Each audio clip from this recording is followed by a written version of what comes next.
Corsair has been quietly plugging away, doing the same things they usually do with peripherals. Nothing really has been standing out or that eye-catching, fresh or new. I did the HS60s and I was like, for the money, they're pretty decent.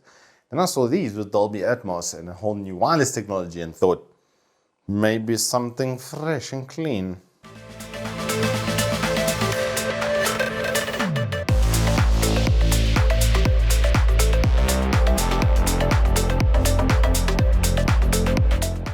Good afternoon and welcome to Turbo Tortoise Tech. If you're new here, I'm Reese of the 4-piece variety, or Wookie Triple XL.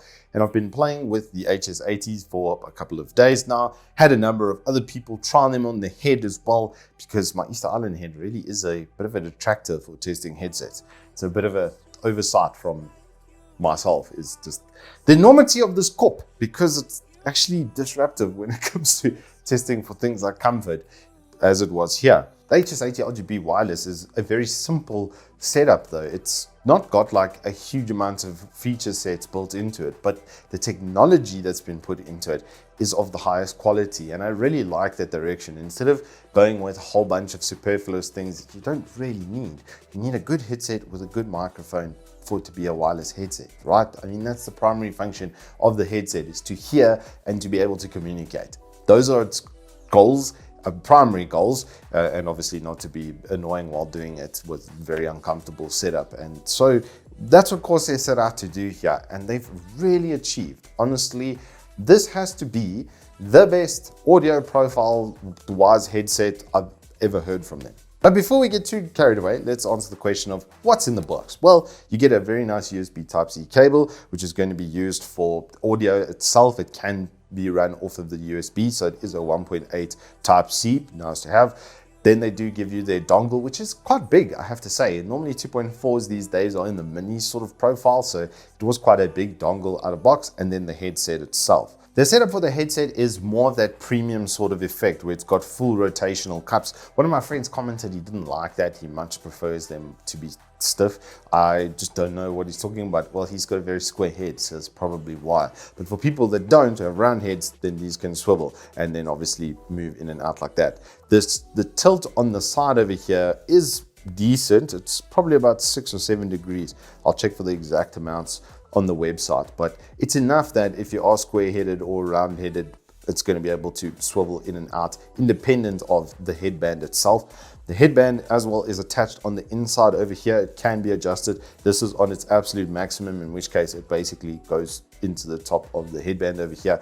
Everything is finished with this like really nice sort of matte kind of style, but it is a bit of a fingerprint hazard. If you are worrying about fingerprints on this matte finish, I can tell you they are going to be there. I'm not a particularly oily fingered person, but a couple of homies who were touched it and the results are quite evident.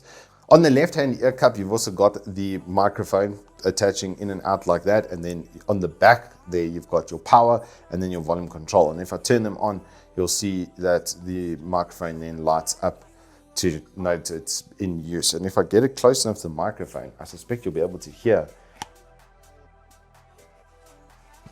Mic on. There we go. Mic off. There you go. She's got a very, very pleasant speaking voice, the lady that's in it. Yeah, there are a bunch of audio prompts that you can set up.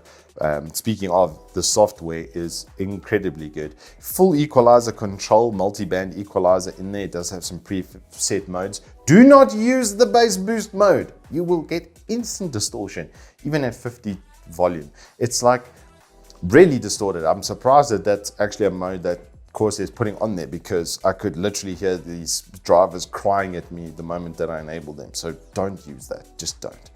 The way that I set it up, the flat sounds really good until higher volume levels. At about 60, it starts to change in audio profile, in which case you can just trim up the treble and the bass somewhat. These are mid-range heavy once again in the higher volume levels, which is normal for gaming audio. But at the lower volume levels, this is one of the most audiophile or flattest sound reproduction environments that I've ever heard. So what is the difference between studio and an audiophile headset? Well, an audiophile headset is trying to get as flat as it can across the frequency range so that the music itself and its own tones and stuff don't become distorted or overly mic'd up. A company that's notorious for doing that everybody loves, is Bose. And Bose constantly mics up audio in the attractive frequency ranges to make their product sound better. But to an audiophile, it's like a sin. It's an absolute sin to do that, because you're perverting the actual original audio sound. You're contorting what was made by the artist, and you're actually ruining the sound reproduction. And these don't do that. They're very, very good. Like, the audio profile on these are the best that I've ever heard from Corsair by leagues. The microphone as well, before the firmware update, it wasn't great, honestly, but they've done a firmware update that made it significantly better. And for the first time ever, putting a headset through NVIDIA Broadcast clipped before this did. The microphone on this is super good, even with my overly boomy voice.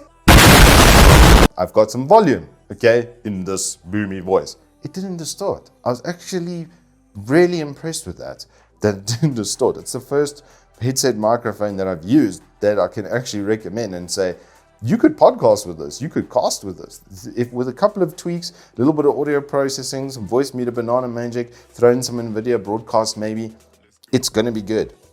It's going to be really good. And similarly for comfort, a lot of people were really, really comfortable with this. When I put them on, unfortunately, with this Easter Island head of mine, you can see that the prongs on the side are just a little bit further open. They just don't open wide enough for this knoggin. So it's very tight in the top over here. Even asking people to like, hey, try and get your finger between my head and the thing.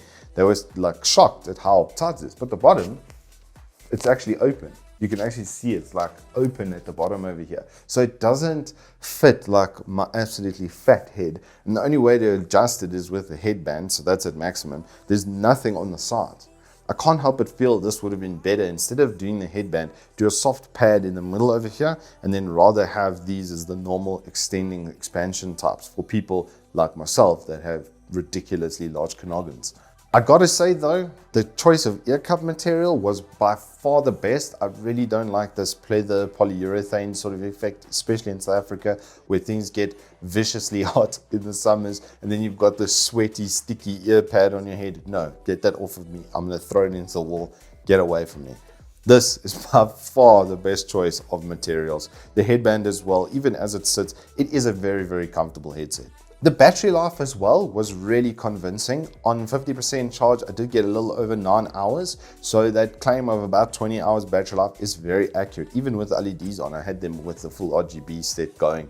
I don't know why you would ever want that or need that. You can't see it when it's on your head. Hey kids, how about a little ranting Swede? I'll tell you something that steams my clams. Is it so someone else thinks you look cool because you got RGB on your head? Because nobody does. I've just got to be, while we're here, okay, and we're having the discussion, it's just, I don't know. I don't know why the obsession with this. I just don't understand it. Because if you turn that off, then you're going to get more than 20 hours battery life because you don't have like 2 watts worth of LED pulling over here when the whole headset probably pulls 10 watts. That's like 20% of your power is going to an LED. It just doesn't make any sense to me. I literally don't see the point in that. It's not like the Mark one where you can see if it's on, then it's white, and when it turns off, then it turns red. Like, that's a functional LED, and I can see, okay, my mic's not fully open. If you go from the top, right, because it's on an arm, and it's, okay, well, it's just bust me. But you can see it activated, and you can see it's active or not active. That's functional. What is why? What is the demand for this? I don't get it. So really, the only detractor from this headset is the weight. This thing is heavy.